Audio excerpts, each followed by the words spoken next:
with all disrespect, you and I know say this apron is not working because you always move with your security guards. The testimonies are lies and fake. You push them into suicidal mission, and so many have lost. Everything they said against my church is over. Persecution Nobody remembers them. Nobody talks about everything they said against my church is over. when they were talking. Jesus was watching. When they were talking. Jesus was watching. When they were talking. Jesus was watching. When they were spreading their rumors. But when he said it's over, that settles that matter till this morning. As you can see, chosen is moving. Revival must continue. We are taking over the whole world. Forward ever, backwards never. Because everything they said against our church, it is over now. Persecution Nobody remembers them. Nobody talks about yes, oh, it is over now. Persecution Nobody remembers them. Nobody talks about it. For the chosen, newcomers keep on coming. Newcomers keep on coming. Now, crusade will keep on holding. I'll continue to wear my head. I say crusade will keep on holding. I'll continue to wear my head. Sisters, crusade will keep on holding. I'll continue to wear my Brothers. head. This song they good well, oh. The song they good well. Crusade will keep on holding, and I will continue to wear my apron. It's like the goose which is to be slaughtered, siding with the slaughterer. See what they are singing, right? We are taking over the whole world. That's what they are singing. And you ask yourself, taking over the whole world with what? With development, with factories, with manufacturing, with more technologies. What are you taking over the whole world with? And they will say, religion. Christianity. Are you kidding me? Are you kidding me? Like if Christianity will put food in people's belly. Like if Christianity will build houses for people to stay. Like if organized Christianity will build our road, our cities. You see? It's so sad. It's so sad. The generation we have now is made up of people who will side with their abuser against those who are trying to sound the alarm about their abuse. That is the kind of people we have in our generation now. The level of brainwashing that have been done by some men of God will take us years upon years to unwind. They have done a lot. That is why you see people like Pastor Chris saying that don't put yourself in a place when people talk about a man of God. That he himself will never ever criticize a messenger of the Lord. If they are stealing, it's them with the Lord. If they are lying, it's between them and the Lord. And the reason why he's saying all this is because he is also a preacher. So he will not want to talk against fellow preachers. That's just the reason. They are all protecting each other. Because if he goes to his church and warn his Christians not to talk about men of God, other men of God will do the same. They will all warn they are Christian. Like you see Suleiman doing, saying that he will never criticize any clergyman. You see this other man of God, what's his name again?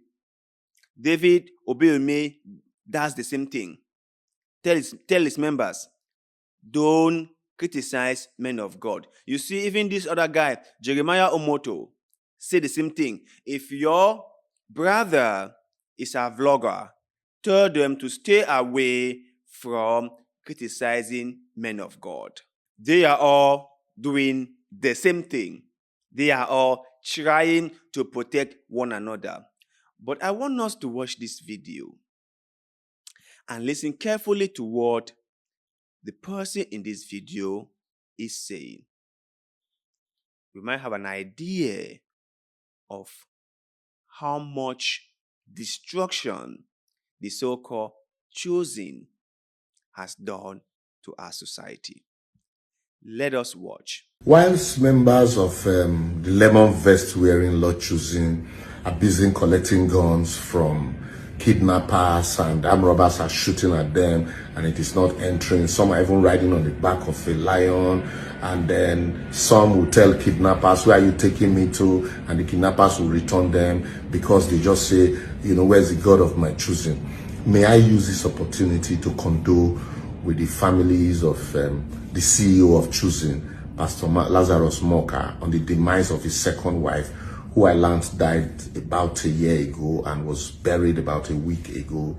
Papa, my condolence on the demise of your second wife. I also learned that your first wife died about 10 years ago.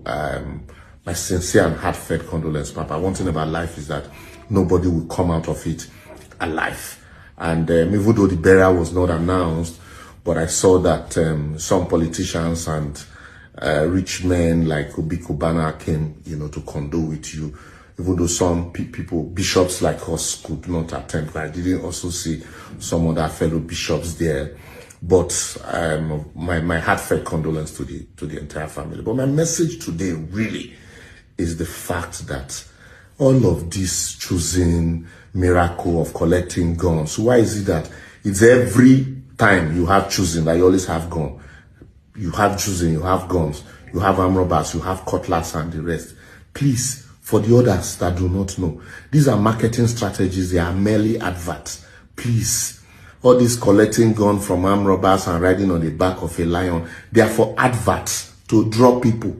Please, borrow yourself a brain. Don't go and see real life armed robbers with guns shooting, or all these people that trigger happy people, and then you go and put your chest and say, I'm a chosen. Where is the God of my pastor? You will die like a chicken. Nigeria has already had enough. All of this, if that were the case, we don't need to go to the market. Just open your fridge and say, I'm a chosen. The fridge will be full. Just open your car, tap it and say, I'm a chosen. And the fuel will be there. Just go to school and tell the school, I'm a chosen, and school fees will be paid. We'll just look at the government and say, I'm a chosen, and our bad governance will just disappear. Please, all these things are all gimmick. They are all adverts to hoodwink people, to draw people to church. So it is not real. If you see real gun, I beg, make you run. All this verse not be audacious. I'm advising you. Otherwise, you will die like a chicken. Rich men no go even attend your burial. And like I've always said, Nigerian pastors will finally be the ones to destroy Christianity. I don't talk my own. Thank you, my brother in the Lord. You've said your own. It's the same thing that we all have been saying. Yeah. Nigerian pastors will be the one to finally destroy religion. And they are doing horrible things. They are telling terrible stories. They are saying all kinds of testimonies that beats human imagination and human thinking.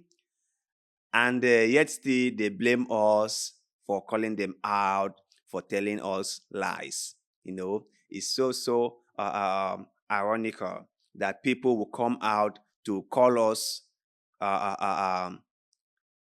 church brokers, to call us people who don't want the body of Christ to advance in Africa, when they are the one telling all kinds of lies. We are not lying. They are the one lying. And when we call them out for all their lies and deceptions and manipulations, they say we are the one destroying religion in Africa. Well, only time shall tell.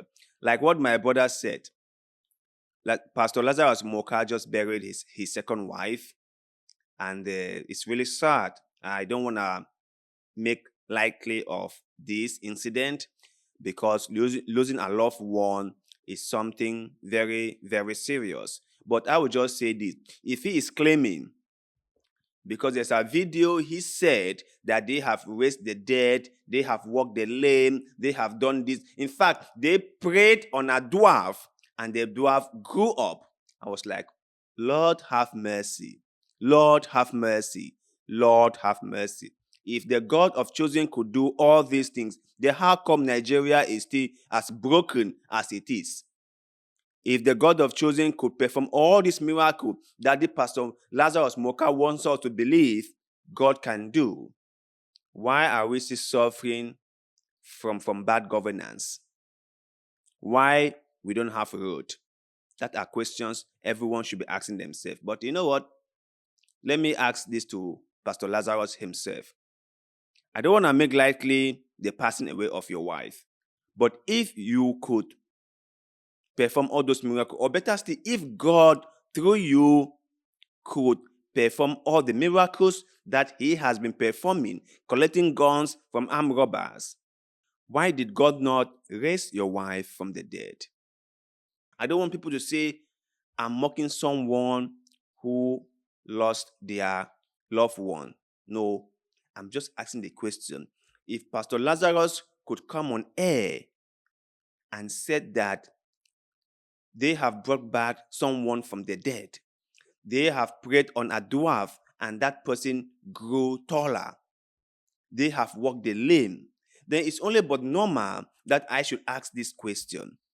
Why did you not pray to God to bring back your wife from the dead? I'm just asking. Because you claim to be a favorite person of God.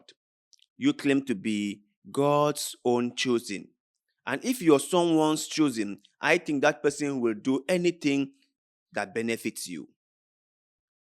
So why did God not give back your wife?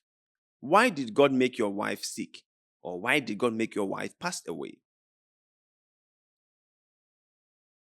Can anyone answer this question?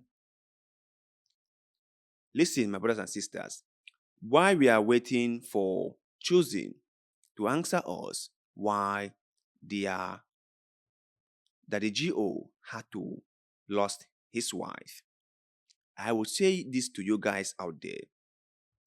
All these things that these people are doing, all these promotional videos that we are seeing on social media, all these so-called signs and wonders, they are nothing but fraud. You are being manipulated. You are being taken for a fool. And until you broke away, nothing will change. Nothing will change. That is why we see Nigeria as broken as it is. That is why we see Africa as broken as it is. Because Christians or people have forgotten who they are. Religion have brainwashed people to an extent that no one even know who they are anymore. And that is why we are where we are. But you know what? There is hope. There is really, really hope for a better tomorrow. All we need to do is keep up the pressure. All we need to do is speak out. Speak out. All we need to do is save one person at a time. If we did just this, many, many, many people will be saved. Trust me.